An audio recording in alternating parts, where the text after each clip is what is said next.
గాలివానలో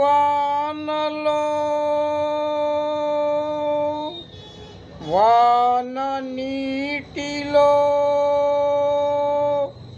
గాలివానలో వాన నీటిలో నిరుద్యోగి ప్రయాణం తీరమెక్కడో గమ్యమేమిటో తెలియదు పాపం.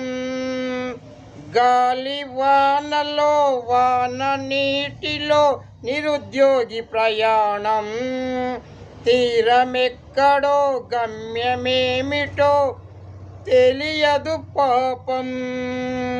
అప్పుల బాధలతో ఆకలి చావులతో అనునిత్యం చస్తున్నాడు పాపం. గాలివానలో వాన